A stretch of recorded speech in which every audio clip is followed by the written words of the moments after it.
My name's Kate, I work for Uden as a funeral arranger. I also take services for them as a celebrant. So my dad died October 2020, so nearly 5 years ago now, suddenly and unexpectedly.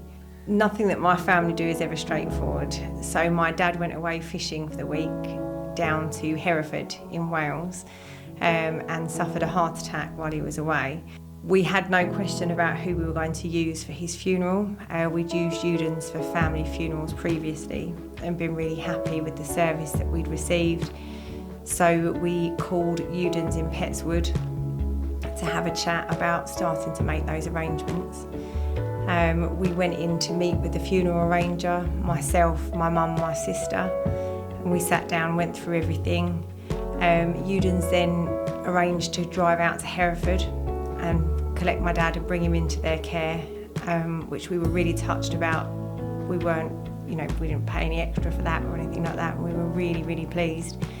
So we sat down, we went through everything, we explained the kind of person we'd like to take the service. My dad was a really big character, larger than life. He liked to laugh and a joke, so he's the life and soul of a party. So we knew that we wanted that reflected in the service. We explained all of that. And Udens found the perfect person to take his service.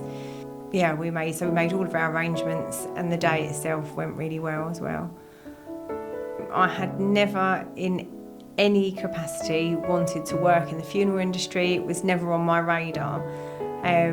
But when we sat through my dad's service, I thought, I love meeting people, I love talking to people. I don't mind public speaking. And I've got no kind of hang-ups about death or dying or the grieving process. I love writing. I thought this is all of my skill set rolled into one.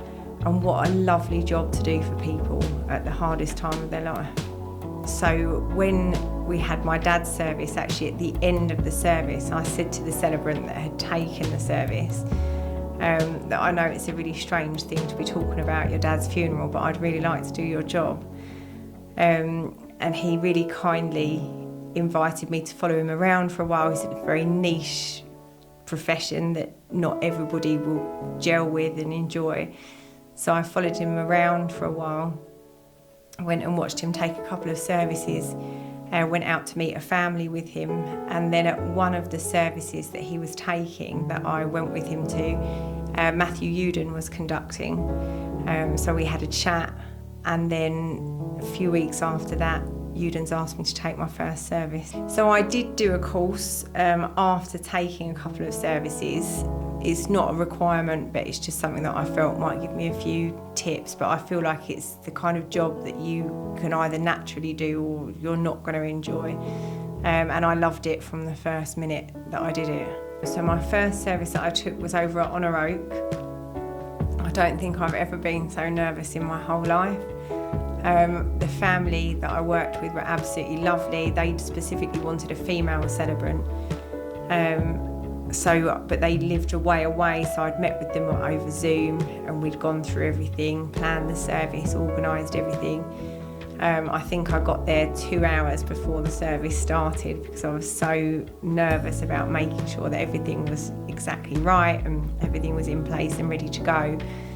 And then at the end of the service, I thought I enjoyed taking that service so much. I know it sounds like a strange thing to say, but it was such a lovely thing to do for that family. And the conductor on the service was the conductor who'd conducted my dad's funeral service, which had been put in place to make me feel a little bit more comfortable.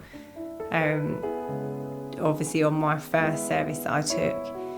And it was a while later, some months later, that I took my first service at Hither Green, which is where my dad's service was. And that was a really strange experience, going back in there for the first time since we'd been there as a family. The feelings that I felt when I found out my dad had died, and the feelings that I felt when I walked into the crematorium on the day of his funeral service never ever leave me. And actually every time I take a funeral service, when I walk into the crematorium, I get the same feeling in my stomach that I did when my dad died. And I think to be able to relate to families in that way is really important. It's not that you can say you know how somebody feels or you understand what they're going through, because we're all different and we all cope differently. But I think having that understanding of what it feels like to be on the other side of the table, sitting down and arranging a funeral, and being the family sitting at the crematorium and watching that service being taken is a really valuable thing. It's a huge honour and a privilege every single time I take a service. And I always say to families when I go out and meet them for the first time, that meeting might be 2 hours long, it might be 3 hours long, it's however long it takes for them to feel comfortable with me and for me to understand them and feel like I knew the person that's died. And if I do my job right, and if any celebrant does their job right, then it should come across that they've met that person before, that they know them, that they understand them. And it's really important that you take that time. And like I say, when my dad died, we knew that we wanted the kind of person that he was to come across all the way through, and that's what should happen. That person should be reflected from the beginning to the end of the service. I think on the day of the service, every family will get to the end of it and it will feel like it's been a blur. And that's why I think things like the webcasting and the ability to re-watch that service for some families are really important, because they can go back and take it in a way that you can't on the day.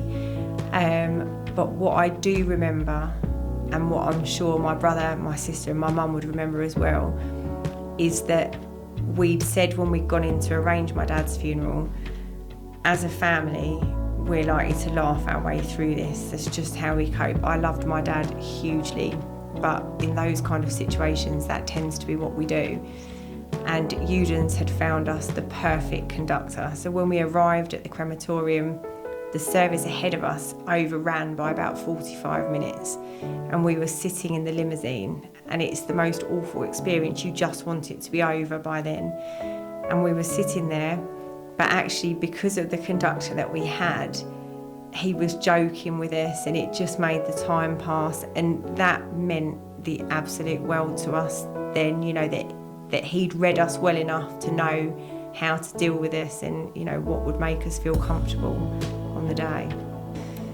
So I will never ever forget how it felt when my mum rang me to tell me that my dad had died. I will never forget the physical feeling of being punched in the stomach that I got. And what was really strange was that I'd got home from picking my daughter up from school, and my husband said to me, "Your mum's just rung and she sounded really strange." And I said, "Oh my God, it's my dad." And I knew straight away what she was going to say before I'd rung her before, and it's given me goosebumps now just talking about it.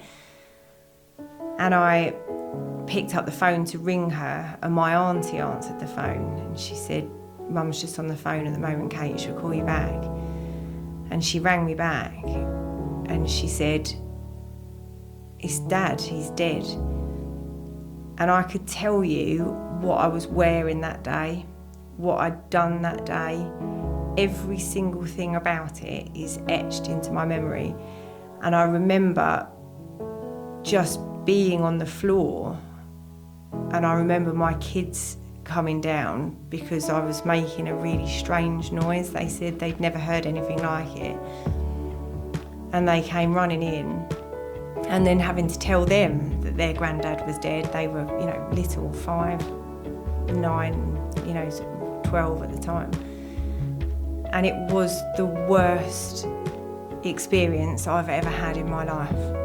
And it was something that I wouldn't wish on anybody. And when I have families that come into me, I always empathise with what they're going through. But when it's a family that comes in that has lost somebody in that shocking and unexpected way, I can feel the feelings that they're getting, and that feeling of complete surrealness where it just feels like you're in an awful, awful dream that at some point you're going to wake up from.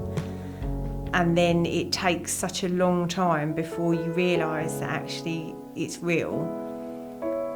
And it was, like I say, absolute hardest thing I've ever experienced. And the fact that Uden's made the process as easy as it could be, and it's a process that's never going to be easy, it can't be easy, but they made it as easy as it could possibly be, and that is something that we were so grateful for. And when I started taking services, as a celebrant, you're self-employed, you can work for any funeral director you want to. You go in, that you introduce yourself and hopefully they book you to take services. I never wanted to do that. I never went anywhere else for work.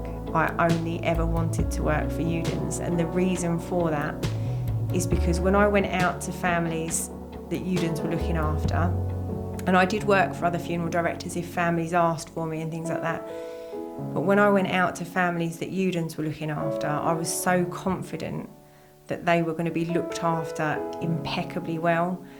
And I was so sure that the day of the funeral was going to be smooth and that their loved one would be taken care of and that every little detail would be attended to.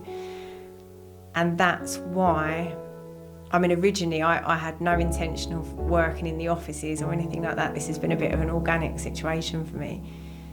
But I went to Matthew Uden and I said, I really only want to take services for Udens because I have such a genuine belief that the service we offer to families is the best around. And I know that because my family's been looked after by Udens.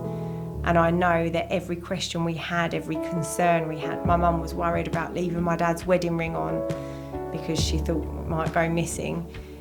And, even coming in and asking things that I felt really stupid asking, Udens made me feel comfortable the whole way through. And so for me, it was something that just happened naturally, that it wasn't that I wanted to be a funeral director, it was that I wanted to work for this company.